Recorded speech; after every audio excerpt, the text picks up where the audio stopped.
I'm here at the Cascade Ski Resort, or ski, whatever it is, ranch or whatever. And yeah, there's the kitchen in there, and I'm just sitting out here having a little breakfast. And it is super foggy. Has not looked like this since I got here 2 days ago, or 1.5 days ago. And yeah, I'm just kind of getting things together finally today. I gotta wait for the post office to open at noon, get something, mail something out, then I'll head back up to Timberline Lodge, which I'll try to get some video or pictures of later, and then head back out on the trail. So it's been a pretty good stay. Maybe I'll talk more about that later. Well, I just got to ride back up from government camp. One of the people that kind of runs the ski club that I stayed at, she was very generous to do that. And I'm back up here at Timberline Lodge, ready to get back on the trail. And this little building back here, the Y East building, is where I picked up my box a couple days ago and all that. And then this is the actual Timberline Lodge. Really gorgeous, amazing place inside and outside. The exterior was used in the movie, the kind of psychological horror movie called The Shining. But the interior was a totally different place, or a set or something. Looked nothing like this anyway. And so yeah, I'm just gonna walk through. I'm gonna turn the camera off and walk through the inside and out the back, and then I'm gonna get back on the trail. This is where I had the lunch buffet on Saturday when I came in, and then took the bus down to government camp. All right, just taking off out the back of the Timberline Lodge. Just had a soda real quick, throw a few more calories in there before I leave, and heading up the trail. All right, I'm now back on the PCT, and you can see that signage there. The lodge behind me, getting ready to go through. There's a ski lift over here. This is the only place in America, in North America, where they basically run ski lift and they have skiing literally year round. Because they have a glacier on Mount Hood that's just always there, so they can ski on it, I guess. I don't really understand all that, but kind of interesting. All right, so everything worked out. I got my new shoes. I got more food than I need. It's 50 miles to Cascade Locks, so that should take a couple of days. I need to kind of push it because there's a trail angel. It's gonna pick us up and take us from Cascade Locks all the way around to White Pass, around the fires. So I'm not gonna have to worry about doing all that crazy, scheduling a bus and a train and a bus, and then hitching and all that stuff. So that's pretty amazing. But I've got to get into Cascade Locks 2 days from now in enough time to find a place to resupply and get all the right amount of food for like 5 days or whatever it is, to get to the next place. And have to do all that and then be ready to meet this guy wherever we're supposed to meet him by like 12:30 that day or something like that. So it'd be nice if I could do more than 12 miles today, but it's like maybe 1:30 or close to maybe 2 o'clock actually. It's more like 2 o'clock. I don't hardly see how I'm going to do 12 miles, but anyway, I just have to do as much as I can today and tomorrow, so that 2 days from now I can just wake up and just hike a few miles into Cascade Locks. But anyway, so I got new shoes. I've got brand new socks. So finally I'm not hiking on these socks that are totally shredded. And I have all my food, so I'm good to go. That was a lot of kind of steep going down and a lot of steep going up, and a little more steep going down, a little more steep going up. It'll whip you into shape after a day off. So that was really good, taking a day off. I needed that day off bad. I think I mentioned in my last video or something that I hadn't taken a zero in quite a long time. You know, the deal is, I could be wrong about this, but I think maybe it was Tahoe even. I don't know. The thing is, all this weirdness happened, you know, where we hiked into Sierra City. We basically just, you know, that was a Nero that day. We just did whatever we did, 6 miles or something to get into that little town, thinking we were just going to resupply and head out. And, you know, we ended up staying the whole rest of that day, spending the night there, spending half the next day there, trying to figure out how to get out of town and around the fires, and then we took off. So we had like 2 Neros in a row. So basically that's kind of a zero, except, you know, we weren't like somewhere where we actually took a day off and just relaxed our legs and things. But after all that, you know, kind of wasted time, we didn't want to take another zero or take a zero, so we didn't. Then we get up to Oregon and we start going, and you know, about the time, you know, that we might be thinking about a zero, not quite yet, then that's when Tiger Lili's friends came out, when our friends came out, and you know, we all hiked together. And you know, that day we hiked into Fish Lake and we hung out and did our laundry and ate good meals, and then you know, so we had a little bit of a break. Then we got back on the trail with our friends, and you know, we spent the next 3 or 4 days, you know, doing good hiking, but not hiking like we had been, right? So, you know, we were only hiking just a few days. I mean, you know, we were hiking maybe like 15 miles a day instead of, you know, 20 something. Hang on a second.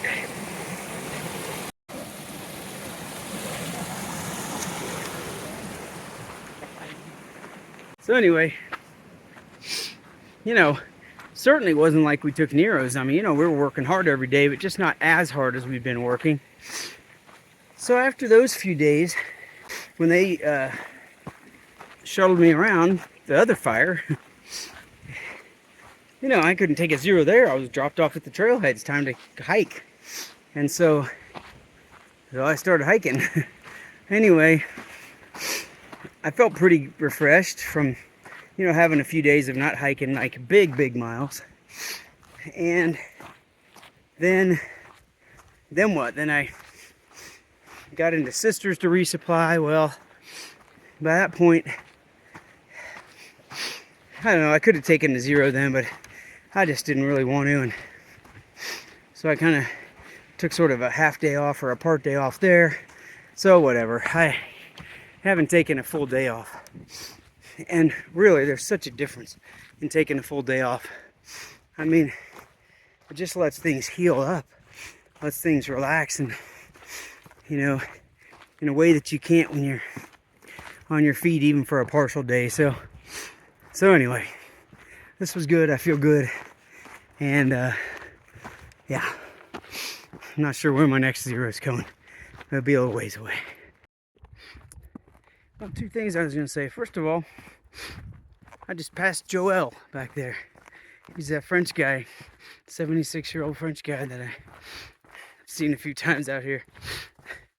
I was like, how are you all the way up here?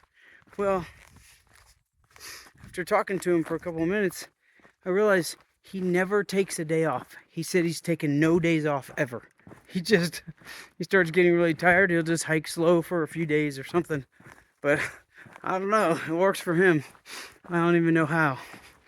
But anyway, so I saw him, and he's back there quite a ways, so I don't know if he'll catch up here in a little bit or not. But Also, past the 2100 mile mark, but that was right around, it was literally almost at Timberline Lodge.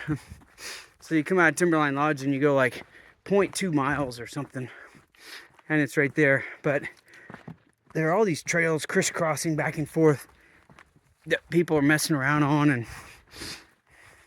in fact, there were, you know, like people staying at the lodge, just tourists, you know, type of people, no backpacks or anything, walking for, you know, I was crossing paths with them for 3 miles once I left the lodge, and they're all gone now. But anyway, the point is I didn't see a 2100 mile mark.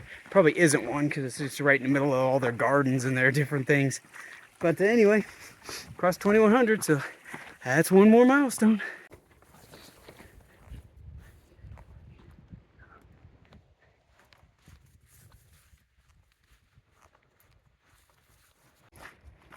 Well, it's about 5:30. I've gone about 11.5 miles.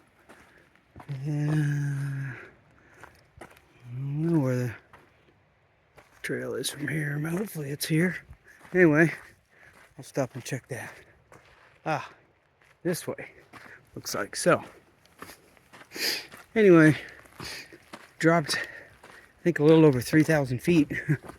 So that's about what I had to climb to get into Timberline Lodge, you know, a couple days ago. So I go down on the floor again, and I definitely do not want a tent down here.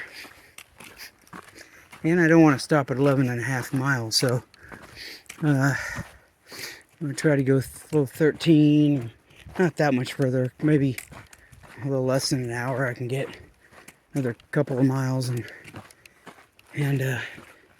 get up off the floor here where it's going to be a little warmer, hopefully. And also I've got a bit of a climb up this next hill, so it might be nice to get part of it done tonight and do part of it tomorrow. And I don't know. That's about all there is to say. I'm pretty tired, so ready to call it a night.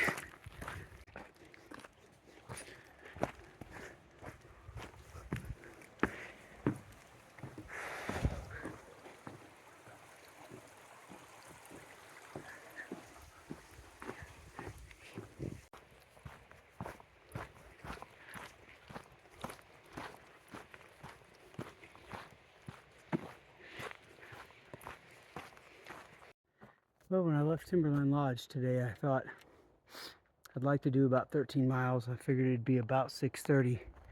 And I've just now done 13.5, and it's 6:45, and I found a little spot over here I'll make work. So I already stopped in 8 earlier, so I really just need to set up and get in there and crash. So yeah, I'm gonna do that. And tomorrow, lots of miles. Good night. All right, this is first time using my new Andake tent like I used on the AT. So little tiny tent compared to what we've been staying in. So yeah, nice big vestibule to put my backpack and my shoes and all my stuff, but then inside it's just about big enough for a sleeping bag and one little corner, put something in over there. So anyway, all right, I'm gonna sleep well. Yeah, it's been a long time since I stayed in this thing, so all right, good night again. Well, my tent site was pretty good last night. As you can see, it was wet. You can see the dry spot barely where my tent was. So yeah, it rained last night for my first night in my little tent. And boy, that little tent is smaller than I remember it being. I think I got spoiled with that big tent, but it was nice. It was kind of fun and it was cozy, and I'm getting used to it. So, all right, I'm off and running. Well, I tented right in the middle of a climb last night, so when I got up this morning, I just had to do about a mile to get to the top of this. And here I am. It wasn't too bad. I was just going to mention the rain last night. So it was just a nice little rain, only maybe the second half of the night. Nothing too major. It's kind of refreshing. It just doesn't happen much out here. hasn't happened much and doesn't happen much. So we'll see. It is, I think I mentioned yesterday, there's potentially rain though all week. So we'll see, you know, how much it does. The tent did great with it. I did great with it. Yeah, you know, every tent has its little nuances, little ways you can set it up and adjust it when you set it up. And I got to kind of remember last night I set it up so that there was a little bit more ventilation, and I kind of had forgotten that means the sides come in quite a bit. You know, it's such a narrow tent anyway, so I think I probably will not do that tonight. I'll try to set it up just a slightly bit wider. I mean, it only gets you a couple inches, but that's a big difference in a little coffin tent like that. And yeah, so it was fun being in there though, and I did sleep really well, which I needed. So anyway, should be a good day. There's quite a lot of up and down today. I think I do over 4,000 feet of ascending, 4,000 feet, well over about 4,600 feet of descending, over maybe the 27 miles or so, which is what I'm shooting for today. And so, yeah, like always, just want to try to get as much of that as I can this morning while it's cool and the sun's not out. So, a broken record. You think it's very foggy this morning? There's a whole huge, deep, hundreds of feet deep valley and mountain range on the other side of it out there. Can't see 40 feet ahead. Sure is nice and cool though. I don't think I've mentioned it before, but all along the trail, there are these like letter I's like grooved into the bark of a lot of these trees. It was obviously done many, many years ago to, you know, denote where the trail is. I was hoping there might be some more examples right here as I was talking, but I don't see any immediately. Oh, here's one up here. But anyway, I've been seeing this for hundreds of miles, and down in California, there were some hundreds of mile sections where, you know, there was like a big letter T grooved in. And so, you know, there's one right there. So obviously, you know, originally, I know on the Appalachian Trail, so much of the trail has this rock wall built alongside it. And sometimes you'll see it way off, kind of in the distance, you know, where the trail maybe used to be or something. But anyway, it's just interesting. I'd like to look into that and find out, you know, a little more about it. Well, I don't think it's rained a drop since I woke up, but I'm wearing my rain jacket this whole time because it is pretty cool out here, and all the plants are just covered in water. So, you know, every time you go by, you get soaking wet. And the only time I've ever been on the trail and been somewhat hypothermic was in a situation like that where it was just very lightly raining. I was close to a shelter on the Appalachian Trail, and I didn't want to stop and put my rain jacket on. And it wasn't raining enough for me to get it wasn't even really raining. It was like kind of misting. But the plants, I came through an area where the plants were so thick and covered in water. And I got soaked. I mean, I might as well have, you know, dove into a swimming pool. And, yeah, I was really wet and really cold. And by the time I got to that shelter, I realized I had made a bad decision. So, learned that lesson. When it's cool out, or even if it's not that cool out and there's a good breeze or something, and all the plants are soaking wet and they're really all in on you, you know, where you know you're gonna be touching them a lot, the rain jacket goes on.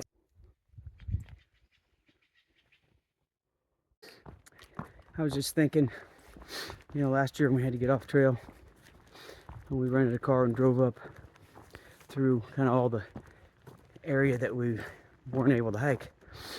We, you know, went through the Bend area and saw the Three Sisters Mountains back there. And so it was really cool to get to hike back behind those, you know. And And we drove up into government camp, and we even stopped and ate at Charlie's restaurant that I think you probably saw in the video when I was looking out of the ski club across the street. But yeah, we did a couple things there, and so it was really, we spent a little time in that town, so it was really cool to, you know, actually stay there and walk around a little bit, even though I wasn't there long. But you know, went back in the general store and was like, oh yeah, I remember this place, and yeah, so I got a different perspective on it. And likewise, it's going to be pretty cool. I'm hiking towards Cascade Locks. And last year we drove into Cascade Locks and ate at the little restaurant there and looked at the gift shop. And went over and looked at where the trail comes out, you know, where the trailhead is. And it comes right out into this park. And so it's going to be really cool to hike into that this year. You know, again, just get a different perspective. And it's like, okay, I'm doing this now. It's cool. Well, I was just checking the map just for water. Not that I don't need water anytime soon, but just, I guess, just killing time. And I had a realization. I already knew that there's this little fire closure up close to Cascade Locks, and there's an alternate route that some people will take anyway.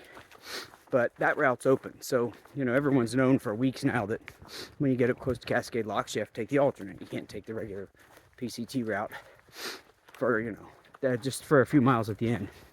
Well, what I didn't realize until just now as I was looking is the alternate is quite a bit shorter. You know, without explaining all the details, it's just quite a bit shorter, which really means that like, I might get darn close or get to Cascade Locks today. I'm not sure, but I definitely don't need to be flying down the trail and trying to do anything crazy, you know, because I don't know. I'm going to have a few less miles at least, I think, to do in the end to get there. So we'll see how that works out.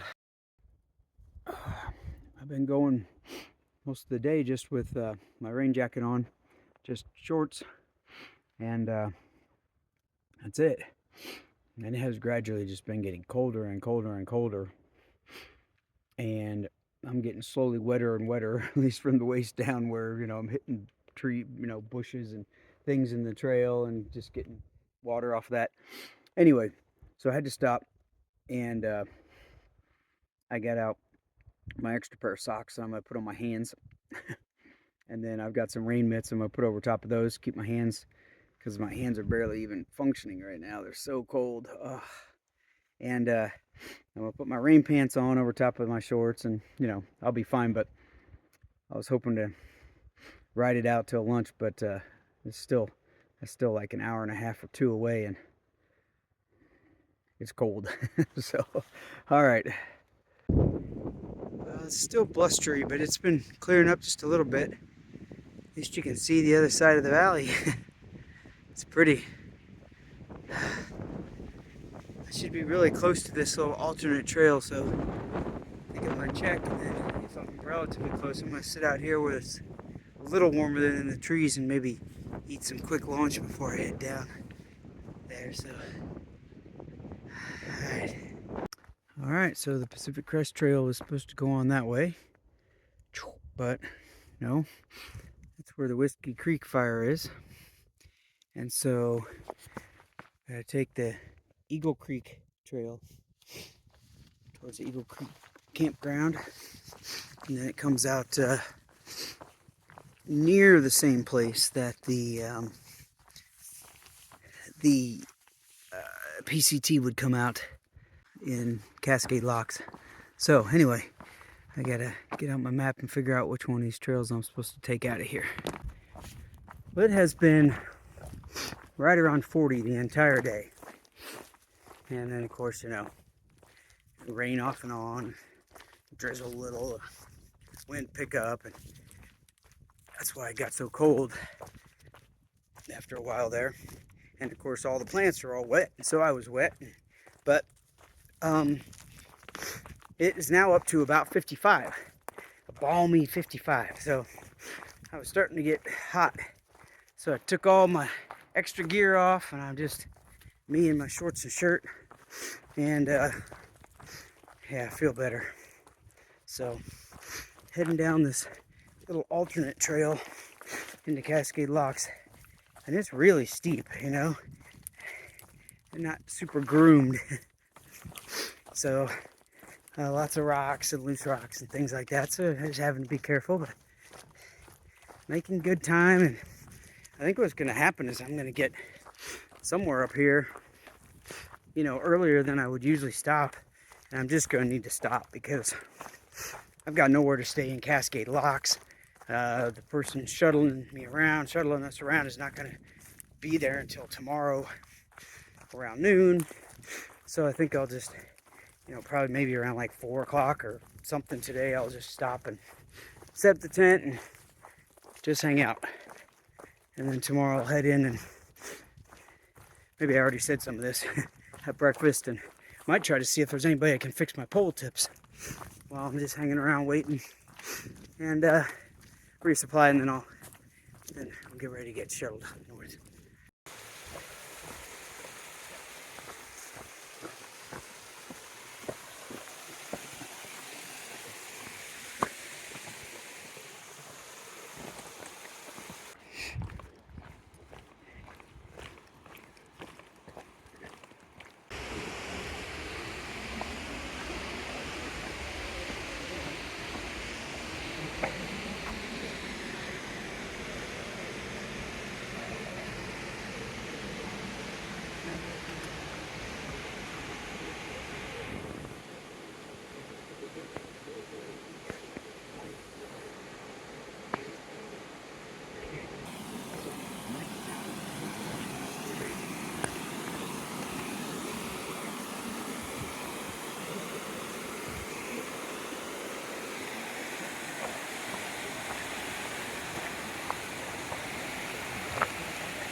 Now that is cool.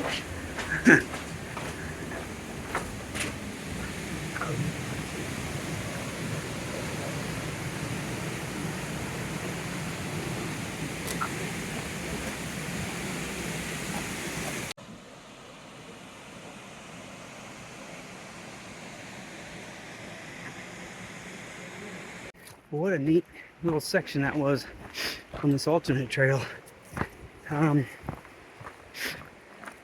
Most of those falls don't have names and stuff, but the one with, you know, all the falls kind of coming in together and going down into one big fall, it's called Twister Falls.